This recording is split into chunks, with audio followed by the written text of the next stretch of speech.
Muy buenas tardes, estimados televidentes y radiovidentes. Las nuevas políticas relacionadas con la vivienda vuelven a nuestra mesa redonda después de la exposición que hicieron nuestros panelistas el martes sobre los principales elementos que contienen estas políticas y las maneras en general en que serán implementadas. Regresamos entonces hoy para, a partir de las preguntas, los cuestionamientos más frecuentes que ustedes nos han hecho llegar a través de las llamadas telefónicas, el correo electrónico y los comentarios en los sitios web, pues intentar acercarnos fundamentalmente a estas políticas. Hemos recibido cientos y cientos de opiniones sobre el tema de la vivienda, un tema bien complejo, bien amplio, con muchos aspectos que analizar y que por supuesto será imposible en nuestro programa abordarlos todos ellos. Nos concentraremos en los que tienen que ver con las políticas que han sido aprobadas y por supuesto que esto nos da pie a volver en otro momento con las autoridades que no son solo las que están aquí, sino de otros organismos que tienen que ver con el tema de la vivienda en nuestro país. Pero hoy estaremos centrados en estos temas fundamentales, las 5 nuevas políticas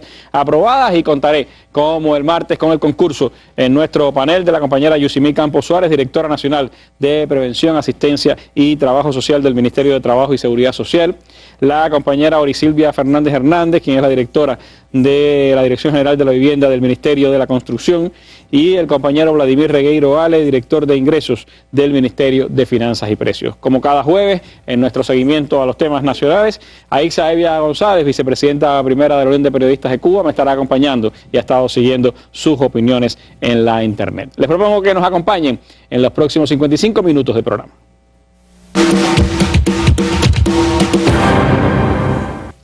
Y antes de entrar en este tema que sé que tiene muchísimo interés para todo nuestro pueblo, me voy a otro que también es de primer interés para todo el país. Nuestra noticia del día, que tiene que ver con las conversaciones bilaterales que siguen sosteniendo en la jornada de hoy Cuba y los Estados Unidos.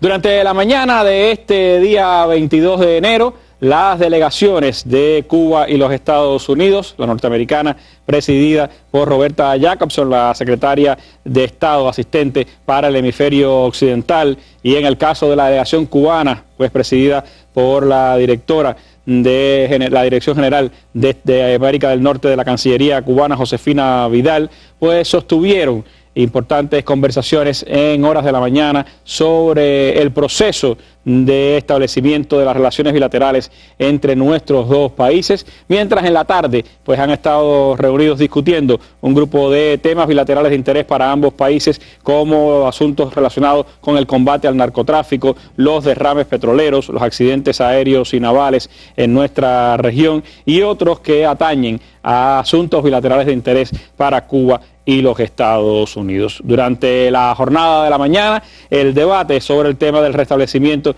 de relaciones bilaterales culminó con un comunicado de prensa de la delegación cubana, quien señaló que Cuba pues está dispuesta a continuar un diálogo respetuoso con el gobierno de Estados Unidos basado en la igualdad soberana y la reciprocidad, sin menoscabo a la independencia nacional y la autodeterminación. El comunicado cubano señala también que debemos aprender a convivir pacíficamente con nuestras diferencias. Después de esa reunión, la jefa de la delegación cubana, Josefina Vidal, ofreció declaraciones a la prensa nacional e internacional que ha estado cubriendo estos acontecimientos, y este es un fragmento de lo que dijo Josefina al mediodía de hoy.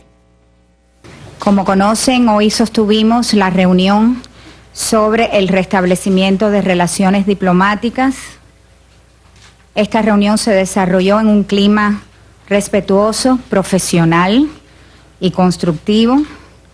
La parte cubana reiteró la disposición de nuestro gobierno a continuar sosteniendo con el gobierno de los Estados Unidos un diálogo respetuoso, basado en la igualdad soberana y en la reciprocidad, sin menoscabo a la independencia nacional y a la autodeterminación de nuestro pueblo.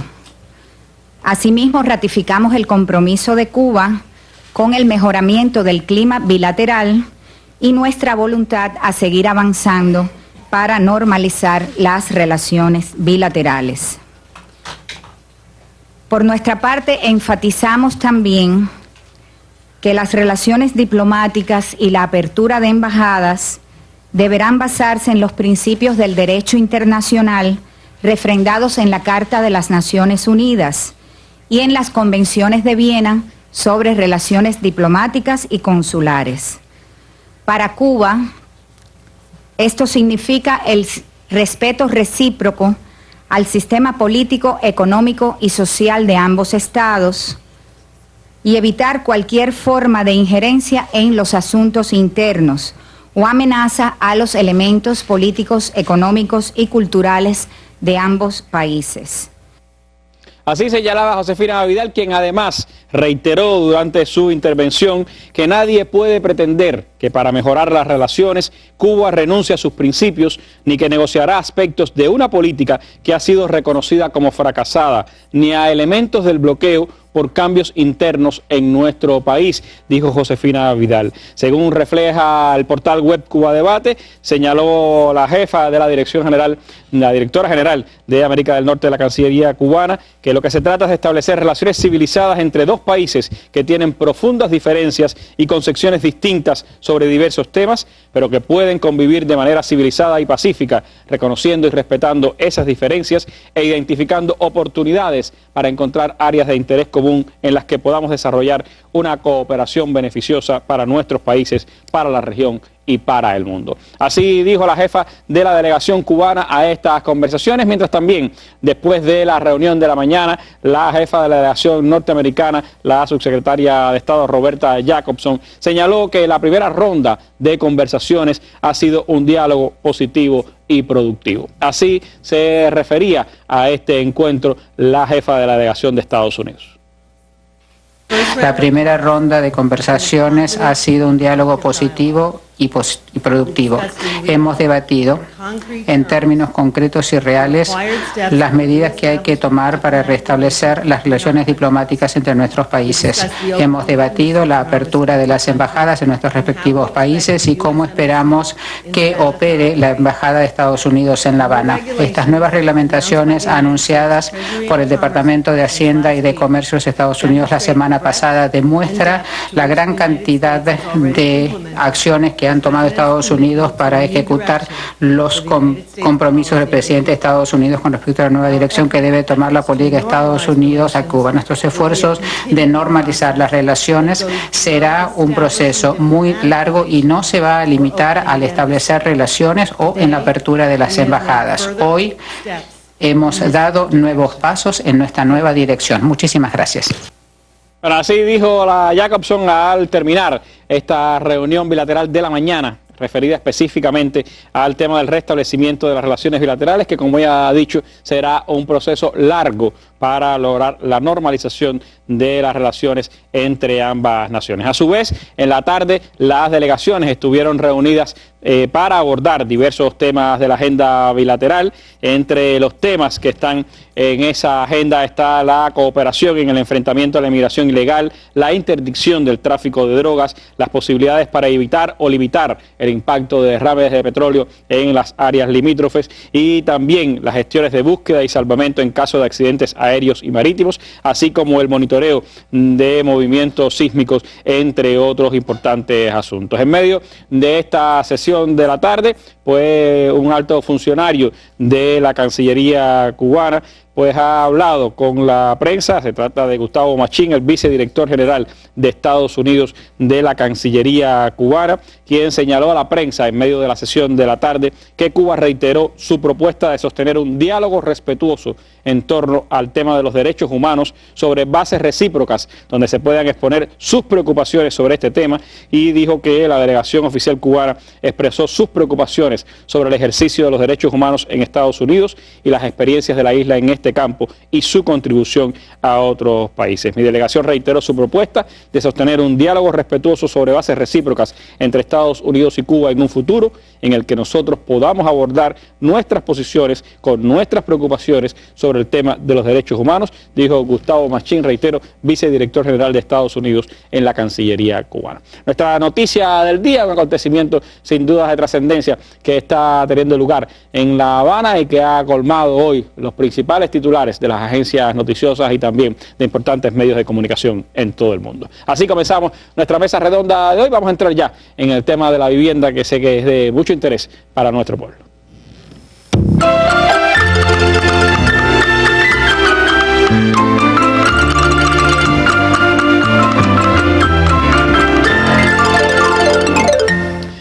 Bueno, como les decíamos, son centenares las opiniones, las preguntas, las interrogantes que hemos recibido de ustedes en estas 72 horas desde el martes hasta hoy y que reflejan, por supuesto, las numerosas preocupaciones de nuestra población sobre uno de los temas más complejos de la realidad cubana actual, el tema de la vivienda. Múltiples interpretaciones, múltiples decisiones que hay que revisar, múltiples casos particulares que también merecerían la atención individualizada de las autoridades y que por supuesto hemos puesto en manos de las autoridades correspondientes y trataremos entonces en este programa de centrarnos en los que tienen que ver con los temas de las nuevas políticas que han sido implementadas para ayudar a esclarecer aún más estas políticas. Les propongo escuchar primero algunas de las llamadas telefónicas que recibimos el martes durante la emisión de nuestra mesa redonda.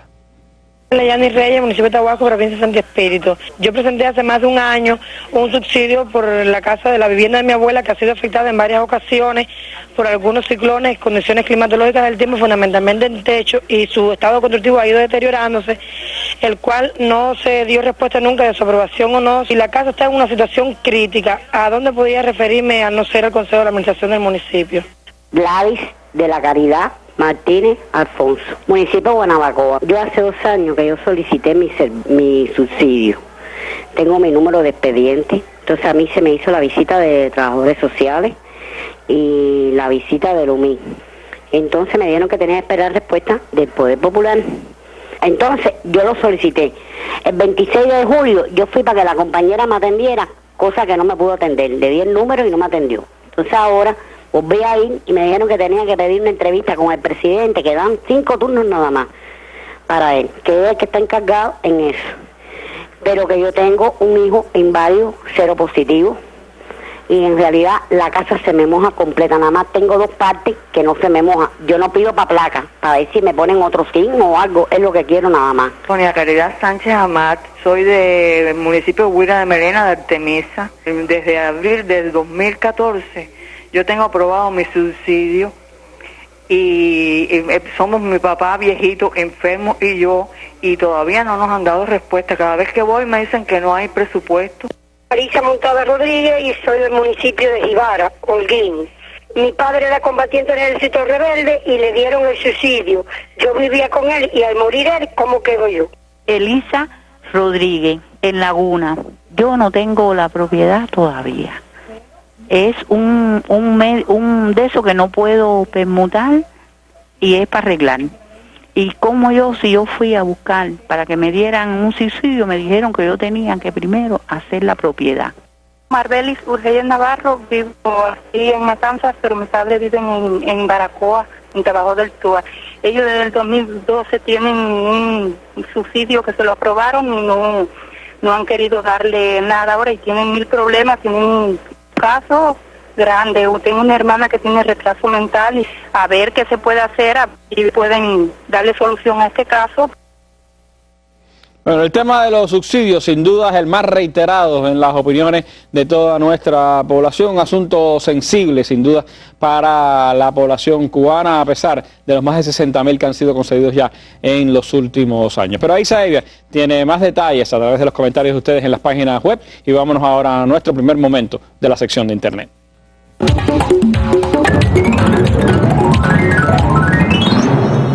Sí, gracias. Buenas noches. Efectivamente, el subsidio ha sido uno de los temas que más ustedes han abordado, pero yo les traigo otro que también ustedes pusieron en los sitios web y a través de los correos electrónicos y sobre todo muchos de ustedes han solicitado más información al respecto y yo creo que es un tema que hay que tener en cuenta.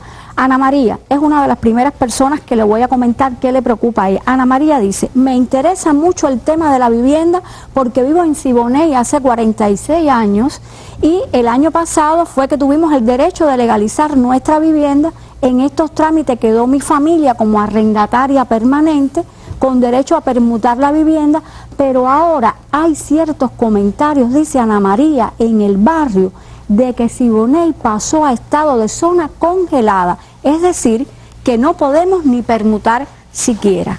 Chepe, se comunica con nosotros y ¿qué dice Chepe? Dice, soy arrendatario permanente desde el año 1997, me declaré cuando el gobierno de mi localidad dijo que las personas que compraron casas en ese tiempo era ilegal porque no se permitía la compraventa ni donaciones. Ahora que cambió esta ley, a nosotros no nos favoreció en nada. Todo sigue igual. Necesitamos que se pronuncien en cuanto a esto, dice Chepe. Felo se comunica y pregunta, ¿cómo será el caso de los arrendatarios que tienen una situación precaria en las viviendas y no tienen condiciones por su edad y situación económica para construir su vivienda y como arrendatarios no clasifican en el tema del subsidio? Y una última inquietud en este primer momento nos las envía Onelio Ortega López. ¿Qué dice Onelio? Dice Onelio, ¿qué va a pasar con el derecho a adquirir la propiedad de la vivienda que ocupan por más de 40 años un grupo de maestros macarencos que formaron parte de los primeros maestros formados y graduados por la Revolución y que a través de un plan se autorizó a que se le entregaran viviendas a los matrimonios?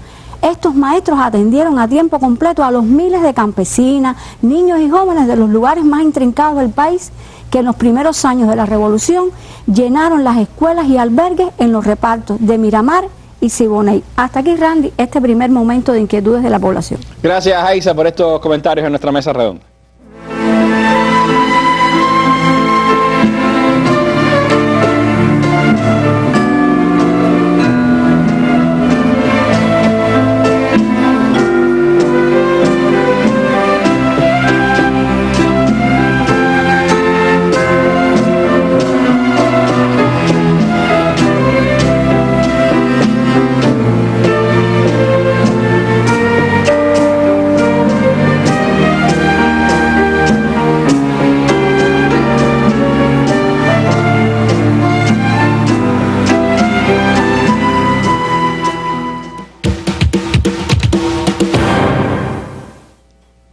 Bueno, vamos entonces a concentrarnos en este primer momento de la mesa redonda al tema de los subsidios, un tema que yo creo que tiene mucha sensibilidad, es un tema de justicia social, además de lo que significa en cuanto a resolver pues el problema de vivienda de pobladores de toda la nación y que además, repito, ha sido el más reiterado en las opiniones de nuestro pueblo. Me gustaría comenzar pues hablando, Yusimí, sobre algunos de estos temas.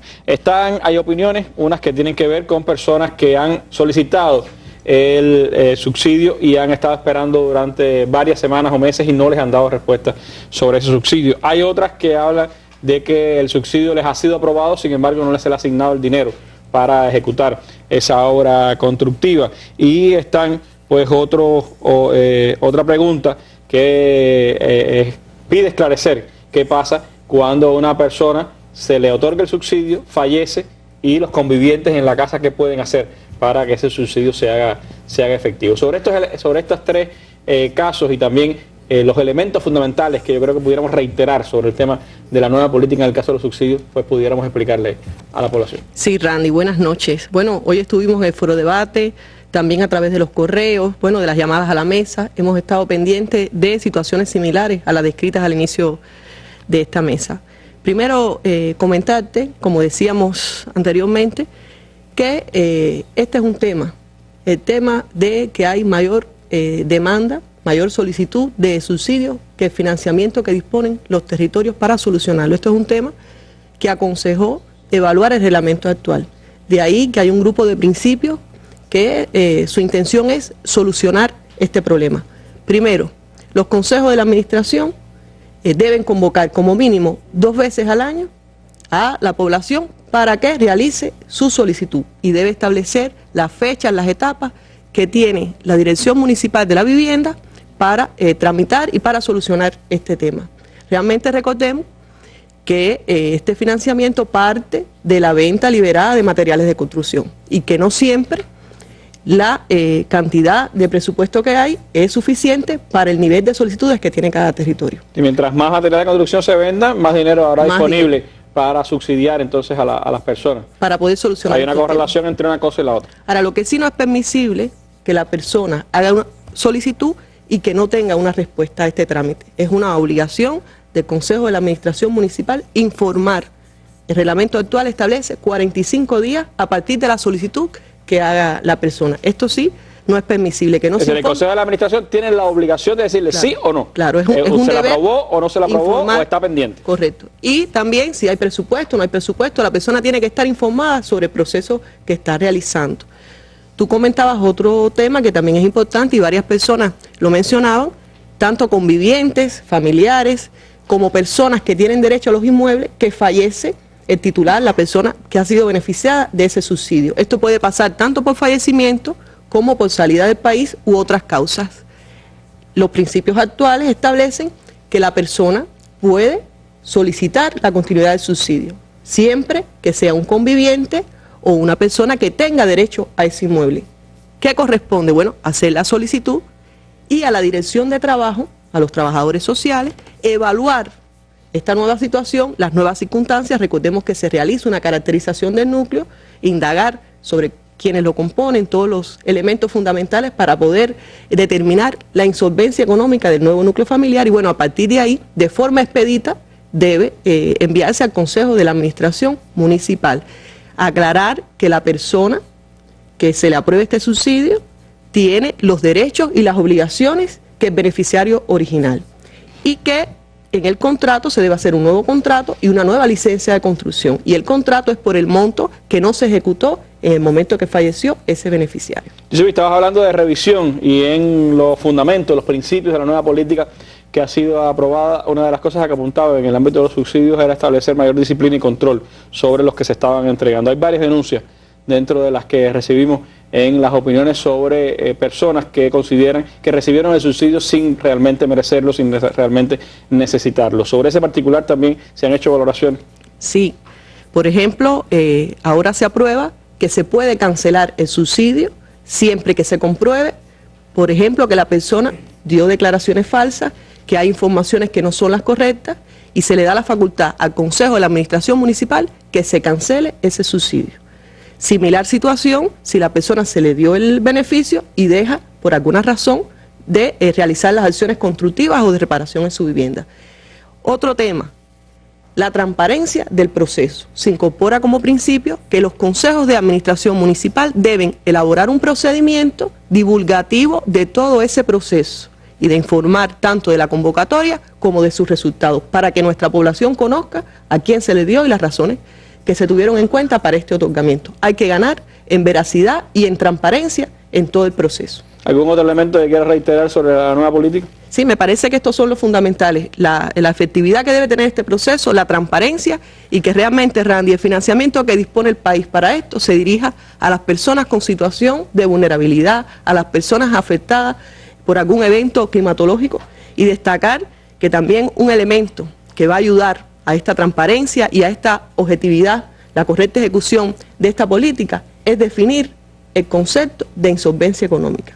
¿Qué personas, a partir de los gastos que tiene, de los ingresos que tiene, de la situación laboral, de complejidades, varias personas hablaban que conviven con personas con discapacidad, que conviven con adultos mayores, que complejizan la situación del núcleo familiar, a partir de ese análisis integral y de definir qué ingresos debe tener la persona para poder ser sujeto de este subsidio. Eso va a ayudar, como señalabas, a que sea mucho más justo, que sea menos subjetivo y más racional la aprobación de estos subsidios. Si usted tiene más de tantos ingresos, pues no es objeto de subsidio. No es objeto de subsidio. Tiene que ser menos de esa cantidad de ingresos. Y a partir de ahí, bueno, pues valorar todas las circunstancias agravantes que pueda tener el caso para darle una prioridad a ese tipo de núcleo familiar, como usted señalaba. Yo creo que son elementos importantes también a tener en cuenta y creo que en este caso, como se ha señalado, papel fundamental lo tienen los consejos de la administración municipal de cada uno de los territorios, que son los facultados para entregar estos subsidios, para analizar las personas que los necesitan y por supuesto estar llamados primero a que se sea justo siempre en esas decisiones y que además si es necesario revisar las decisiones que se han tomado, pues revisarlas y que reciba el subsidio la persona que realmente lo necesite con mucha mayor urgencia. Por el resto de las preguntas, como señalaba Yusimí, hay que ver realmente el financiamiento de que dispone cada territorio para entonces saber cuándo estará disponible un nuevo financiamiento para los subsidios en ese municipio. Hay una pregunta, Oris, que me parece también importante relacionada con esto de los subsidios. y creo que hay al menos 2 casos de personas que plantean, o una que está arrendada, otra no deja con claridad decir en qué circunstancias está, pero que está en una vivienda en malas condiciones, que no es de su propiedad, y que en ambos casos ellos plantean que no tener la propiedad no les da derecho a pedir un subsidio. ¿Es así realmente? ¿Qué se le puede explicar a estas personas? Sí. A ver, las viviendas, es decir, las personas que tienen una vivienda en arrendamiento, que requieren de hacer acciones constructivas para mejorar sus condiciones de vida, pueden solicitar subsidio. Es decir, es una de las titularidades que hay, porque ellos están ahí ocupando ese lugar de forma legal a través de un contrato, que puede ser de cualquiera de los miembros que estén en el núcleo familiar. Ahora, ¿qué es lo que sucede? Que las acciones constructivas que se pueden desarrollar en una vivienda que que las personas están en arrendamiento permanente, son para hacer, vamos a decir, acciones constructivas de mantenimiento y de mejora, que no tengan alta complejidad constructiva. Pues nosotros decimos que tienen alta complejidad constructiva cuando ya requiere de una licencia de construcción. Es decir, cuando yo digo también que es para hacer acciones para el mejoramiento de la vida, puede ser, por ejemplo, para arreglar un baño, eliminar una obstrucción en las redes sanitarias, o arreglar una cocina, es decir, hacer este tipo de acción que no implica una modificación o una intervención compleja en la vivienda. Por tanto, el subsidio está limitado hasta 10.000 pesos para hacer este tipo de acción. También las acciones se tienen que desarrollar dentro de su vivienda en caso de estar, por ejemplo, en un edificio multifamiliar o en una ciudadela. Tendría que ser siempre la acción constructiva dentro de su cuarto o dentro de su vivienda. Si es una vivienda aislada, sin modificar y sin hacer ampliaciones y modificaciones importantes dentro de la vivienda. Hay una interrogante o una opinión de la que leía Isa y no la había visto anteriormente, que se refiere a la zona de Siboney, y habla de zona congelada, de no posibilidad incluso de permuta o de venta de casas. ¿Hay alguna disposición? No hay ninguna disposición nueva. En el país existen 3 áreas de alta significación para el turismo que sí tienen regulaciones que establece el turismo, que son Varadero, Guanabo, y también la zona de La Habana Vieja, que está en el casco histórico de la Oficina del Historiador, y la zona especial del Mariel, que también es una zona de desarrollo, que si tienen un grupo de regulaciones especiales. En el caso de Siboney no hay ninguna regulación especial, aunque hay algunas indicaciones, por ejemplo, desde el punto de vista para la construcción de regulaciones urbanas que responden a esa zona que por su valor dentro de la ciudad hay que preservar. Gracias, Jori, por esta aclaración. Hay un momento, un instante del hombre donde el hombre tiene que definirse y saber decir de qué lado va a tomar la parte de la historia, ¿no? Y es el momento en el que uno se reafirma como revolucionario, como hombre, como todo en la vida. Y nosotros optamos por la opción correcta, ¿no?, de la historia, ¿no?, de estar siempre al lado de nuestro pueblo, al lado de nuestro comandante, al lado de la historia patria nuestra. A partir de ese momento que nos encontramos los 3, imagínate, nos presentaron primero a los señores estos, que después entendimos que eran los oficiales que nos iban a acompañar en el traslado hasta Cuba. Y después de eso, entonces nos dice, no, ya pueden pasar a abrazarse. Imagínense, yo puedo imaginar, dice, después de tantos años. Empezamos ahí a saludarnos, a abrazarnos. Me acuerdo que lo primero que hice, la primera noche que estuvimos juntos, fue que a todas las desperté a las 6 de la mañana. A todas. Entonces me las llevé a todas para afuera, estaba un poco frío, pero las llevé a ver a la salida del sol. Y para mí aquello fue lo más hermoso de la vida, porque uno añora eso, ¿no? Uno añora ver salir el sol, ver la vegetación verde, ver la playa. Usted lo vio aquí en La Mesa Redonda.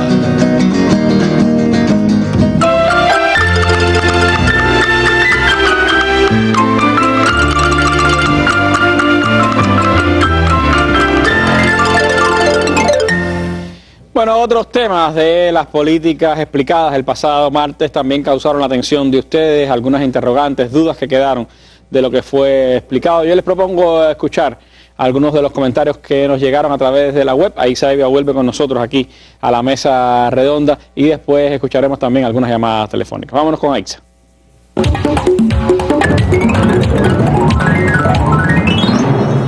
bueno, otras inquietudes de ustedes. En este caso es de Héctor Licea.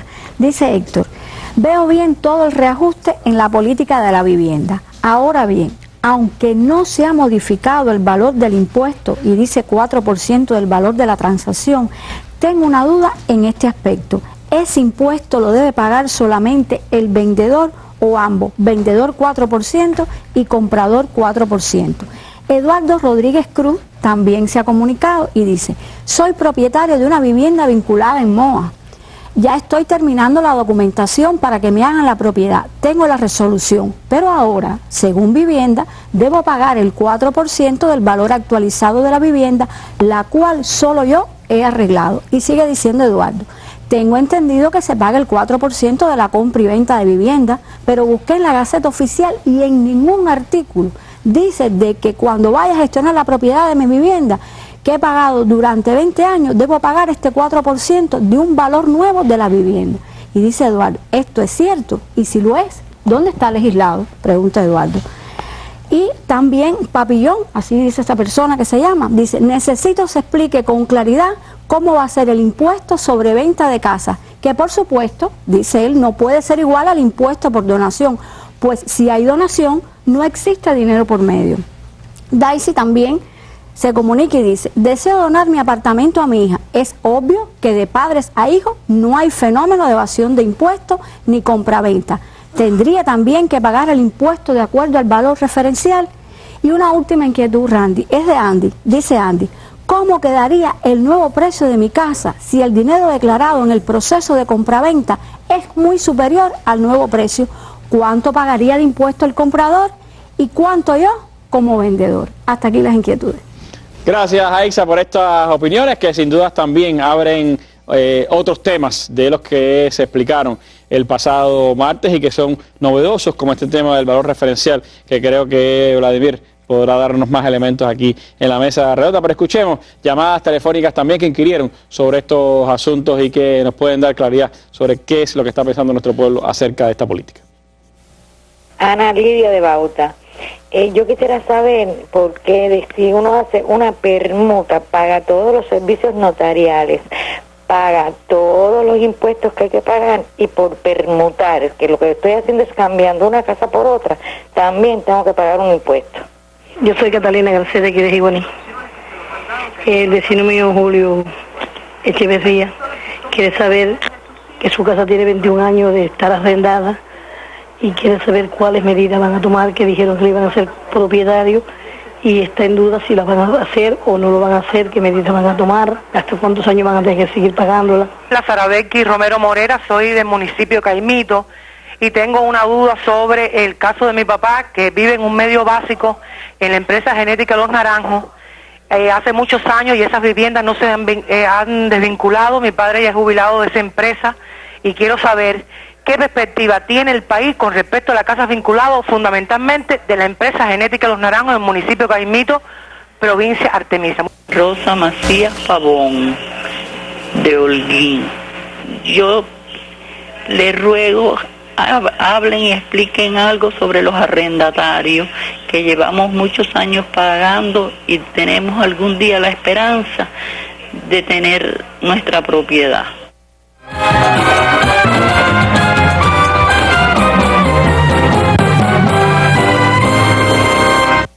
Bueno, ahí están otros temas de interés para ustedes, algunos que no están específicamente en estas políticas, pero sí se asocian a las políticas más recientes sobre el tema de la vivienda. También trataremos de abordarlo en los próximos minutos, pero me gustaría comenzar, Vladimir, como adelantaba, con este novedoso tema del cálculo del valor referencial de las viviendas. Hay algunas personas que no entendieron exactamente cómo se hace ese cálculo del valor referencial, preguntan qué diferencia hay entre un municipio y otro, porque no puede ser lo mismo el Cotorro que el Vedado, y hay otros que dicen que cuál es el objetivo que tiene este coeficiente del que se habló en la mesa del martes, cómo eso actúa dentro del valor del impuesto que deben pagar las personas. ¿Qué elementos precisarle? Después te preguntaré sobre otros temas de los que la gente interesa. Sí, gracias Randy y saludos a todos. El tema del valor referencial se establece como un mecanismo de control para el pago de los impuestos, para el impuesto sobre los ingresos personales y para el impuesto sobre transmisión de bienes y herencia, que son los que están asociados a los actos de transmisión por compraventa o por donación de la vivienda, solo para este tipo de actos. Otros actos donde se hace la transmisión de la vivienda entre personas naturales, como puede ser la liquidación de la comunidad matrimonial, una liquidación de copropiedad o la propia transmisión a través de, o sea, por causa de muerte, por herencia, no se aplicaría el valor referencial.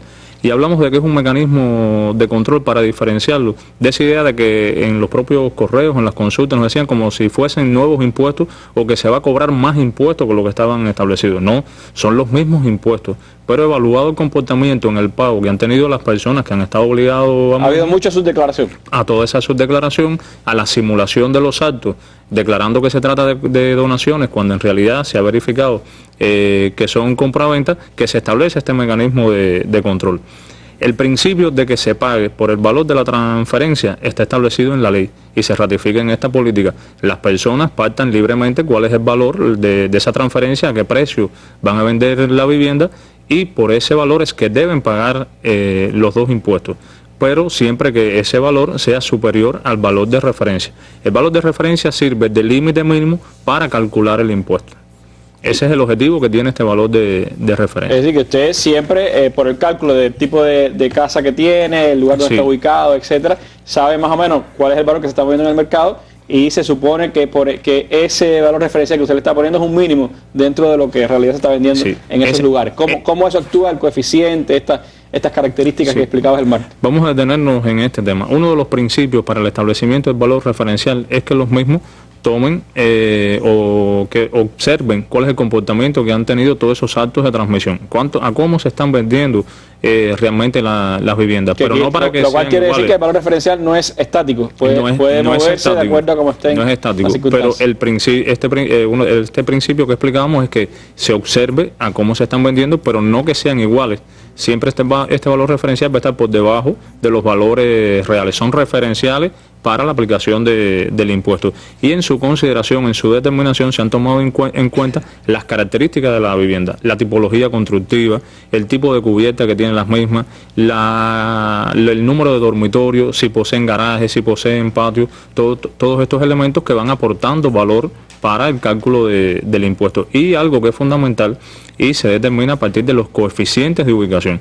O sea, ¿dónde están ubicadas esas viviendas?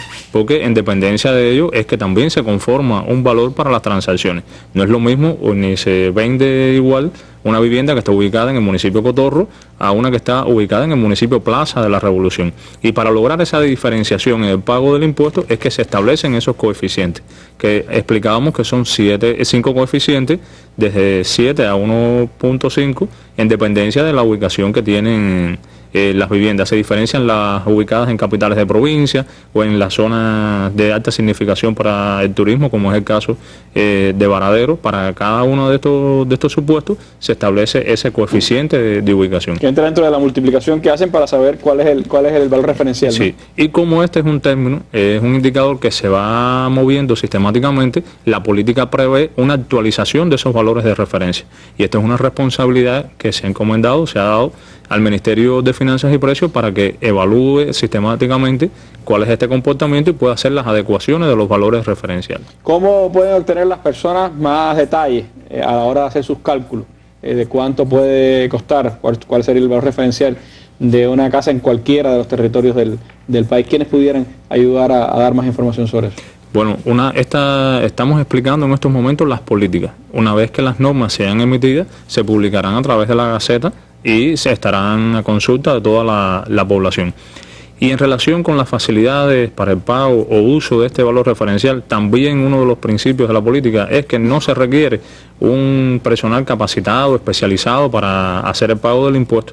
De hecho, la persona no tendrá que calcular el impuesto, sino que en las tablas que estarán comprendidas, recogidas en la resolución del Ministerio de Finanzas, tan solo tendrá que ubicarse cuál es su situación, revisando las características de la vivienda, que están todas en la escritura de propiedad, en su título de propiedad, la ubicación que tiene la vivienda, la cantidad de dormitorios, si posee uno u otro elemento constructivo que le agrega valor, y ahí ubica su vivienda en esas tablas.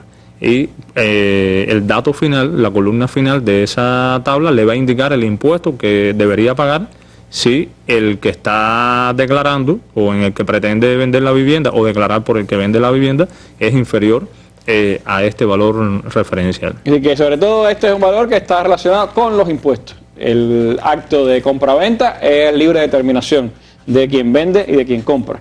Y lo que está sujeto a que el impuesto sea mayor o menor de acuerdo al valor referencial que tenga su vivienda, que como se decía, incluye por supuesto la ubicación, el tipo de vivienda y otras características. Ahora, hay preguntas que están muy relacionadas con este tema de los impuestos. Hay una persona y hay varias, pero recuerdo una que habla sobre el tema de las donaciones.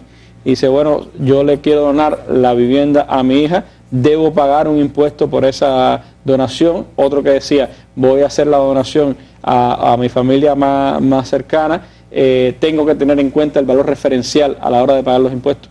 Sí, en todo caso, en un acto de donación se debe pagar el impuesto, que se paga con el tipo impositivo del 4% que está establecido en la ley. El cambio viene dado con esta política para los casos en que esas donaciones se realizan entre personas que no están en el cuarto grado de consanguinidad. O sea, cuando no son parientes cercanos, entonces tienen que aplicar el valor referencial.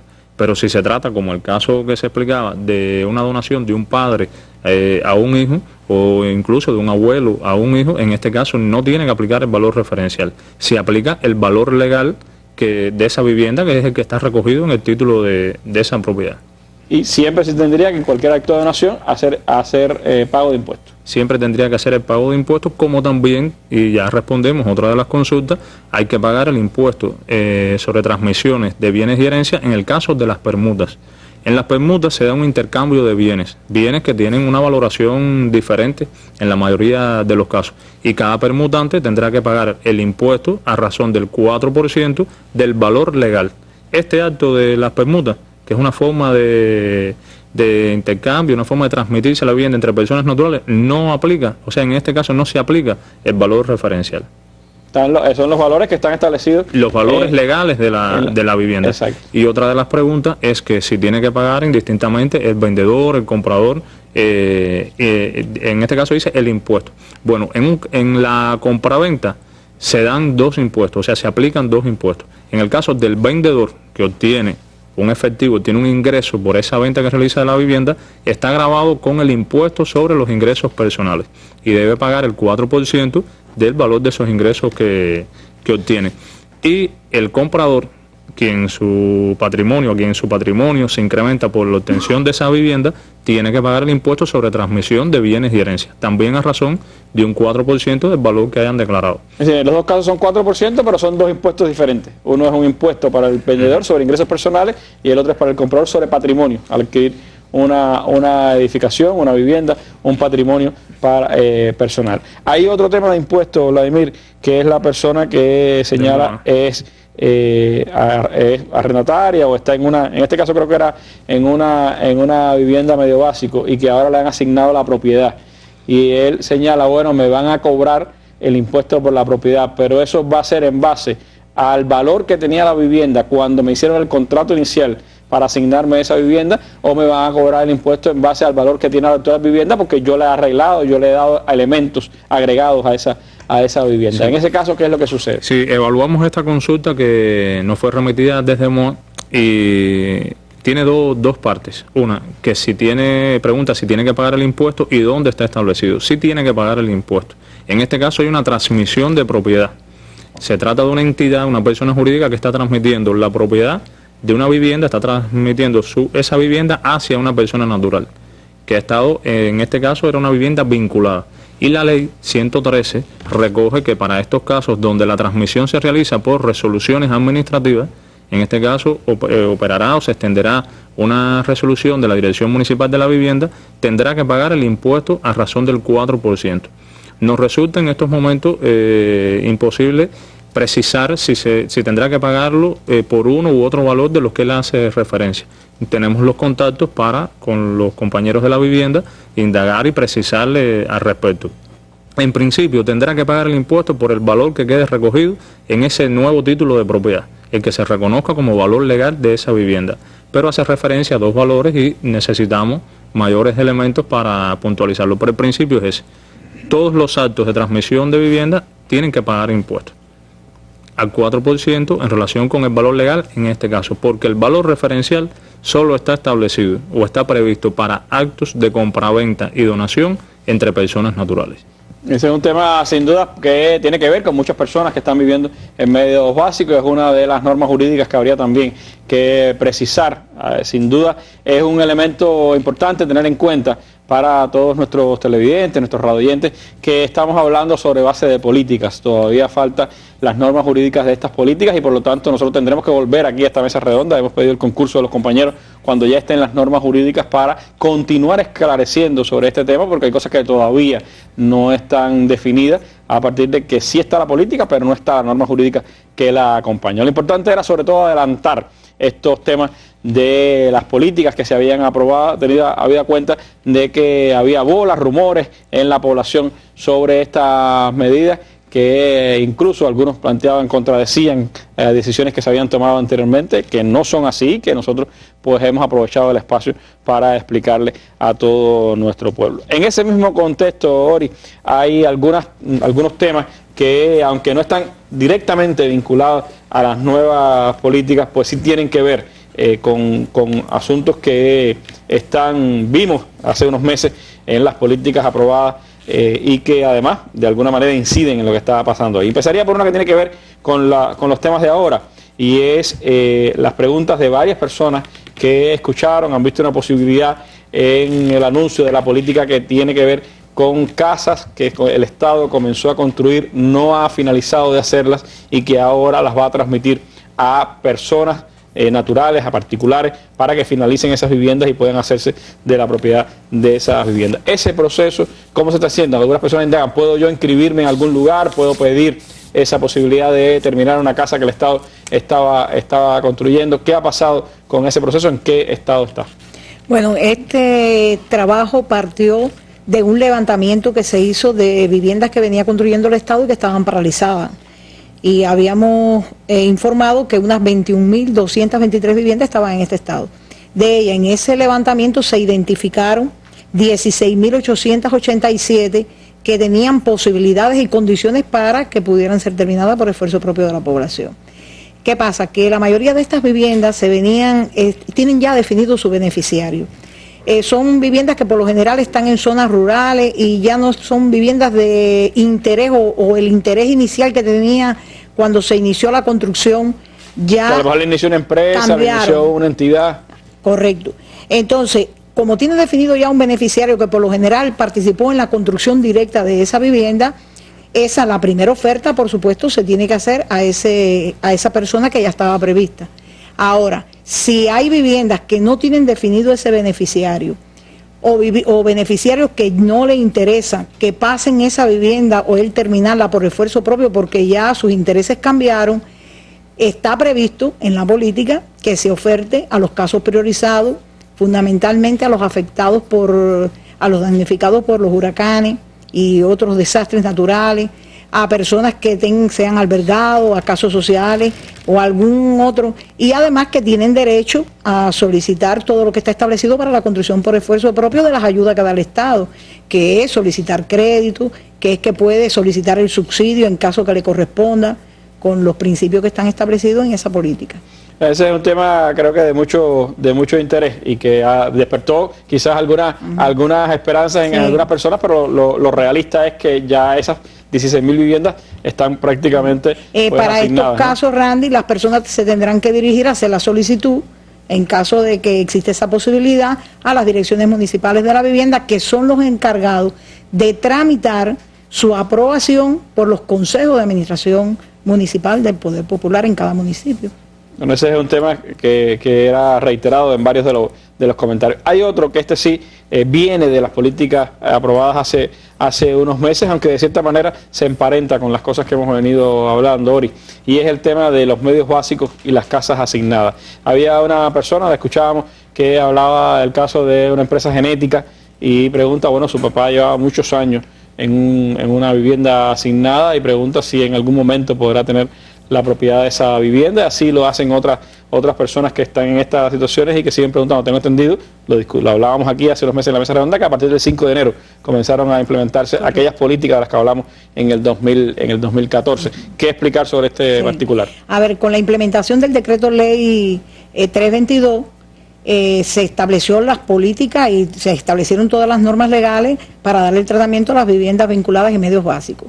Como en realidad hay un grupo de irregularidades en el país con respecto a estas viviendas, pues hay una excepción que se da que durante 6 meses, a partir del 5 de enero hasta el 5 de julio, en esos 6 meses se va a hacer un proceso de depuración. Un proceso de depuración que lo que trata es de ordenar esta situación de que las viviendas medios básicos, en realidad su naturaleza no es para resolver problemas habitacionales, sino es para albergar a personas de forma transitoria.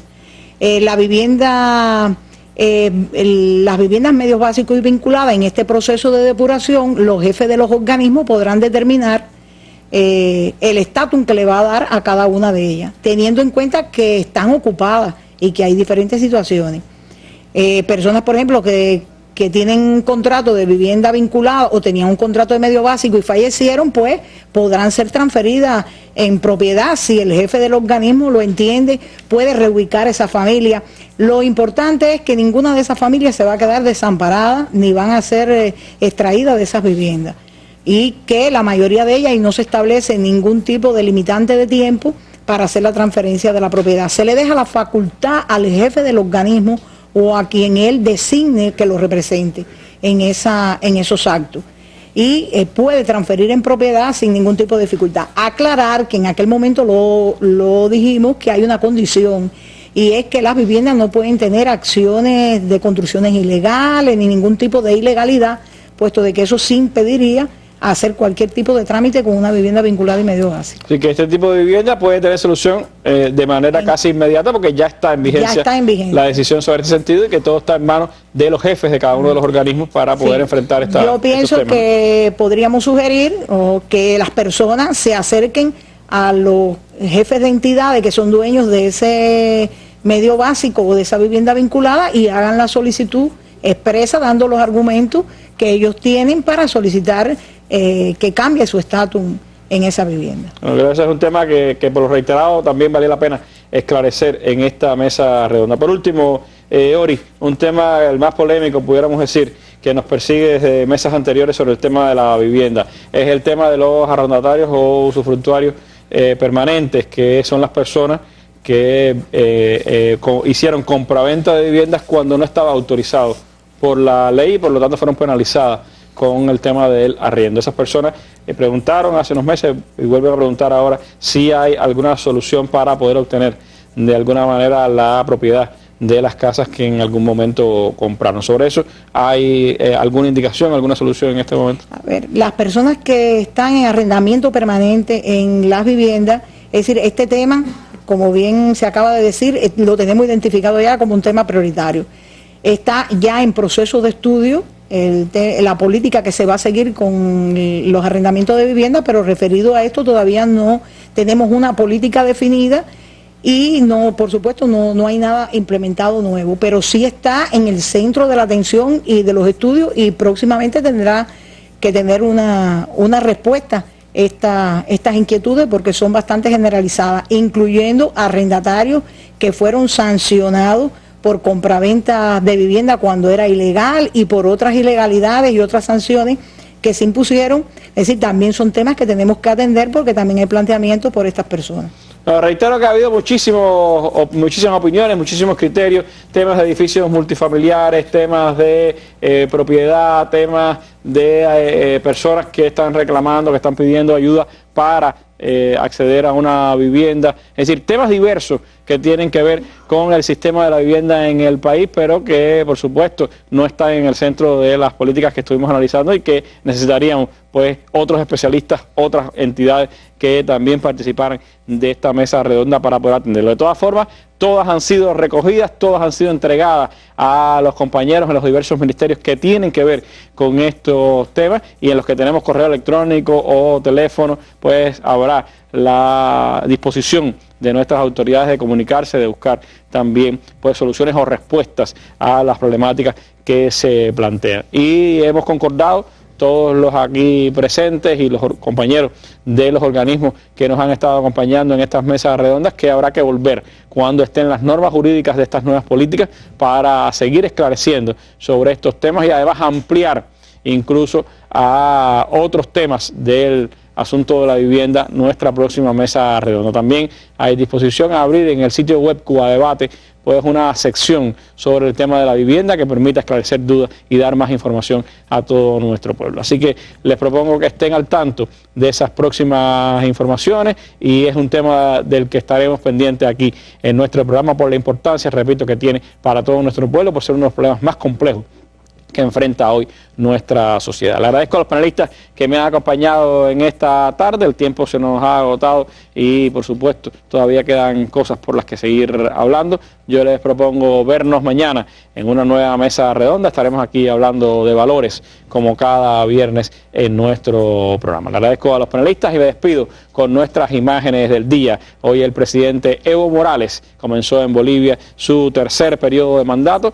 que le permitirá pues conducir los destinos del Estado plurinacional hasta el año 2020 e impulsar los grandes programas de transformaciones que se ha propuesto el líder indígena y campesino en esa nación, ejemplo también de lo que significa la integración y la solidaridad de este continente. Evo Morales en un nuevo mandato de gobierno. Imágenes del día, muy buenas noches.